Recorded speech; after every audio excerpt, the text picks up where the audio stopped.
Hey guys, this is Dee with D Olmstead Photography, and I'm here with another editing video for you today. This is a bubble exit. So the goal of this edit is just to really enhance those bubbles so you can see them pretty clearly and just bring some contrast and vividness to the image. So on the left is the raw file, and you can see it's just like it's your typical raw file, just flat. There's not much to it. But that the edited version on the right hand side really makes those bubbles pop and the tones look really nice. So I'm going to show you how to get that look. So I'm just going to reset this image here. And the first thing I'm going to do is make the image a little bit more level and crop in just a real tiny amount. So right about there, and I'll even, let's see, adjust it just a tiny bit more, get it as straight as possible, and that looks pretty good. So I'm going to go ahead and start with Fuji 400 neutral and go all hard for the tone category right there. Bump up my exposure. Let's see, this might look really bright in the beginning, but I promise it's all going to look really nice in the end. So that's good right there. So once I start with my exposure, what I'll do is I'll start working on my temperature and my tint. The reason I do that is because the tones are more clear to me the brighter the image is. If I start when the image is still like kind of underexposed or closer to its raw state, then it's harder for me to get those tones that I want as fast as I'm going to do it this way. So let's see here. So for temp, I'd say this is a little too warm, so I'm going to bump this down quite a bit. Right about here looks good, and I know that looks really blue, but what's actually causing it to look so blue is that it's too magenta. So I'm going to take the tint slider and move it down right about here. And the colors still aren't 100% right, but that's because I have to go make some changes down here. So we'll start with, let's see, the highlights, just bring them down just a tiny bit. Perfect.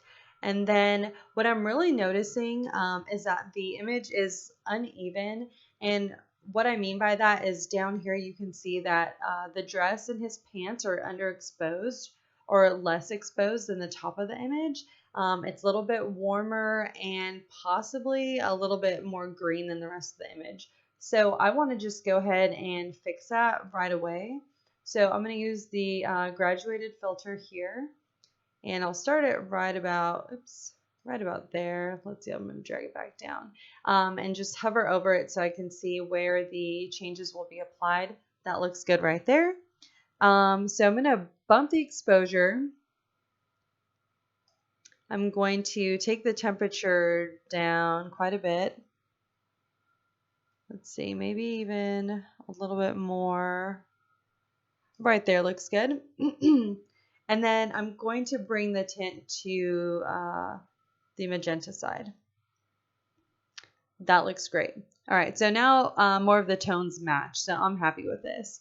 So the next thing I noticed is actually up here at the top of the image, I need more contrast to make those bubbles pop, because that's the that's going to be like the focus of the image is those bubbles. So I'm going to use another filter here, and I don't want too much on his face. Probably a little bit less.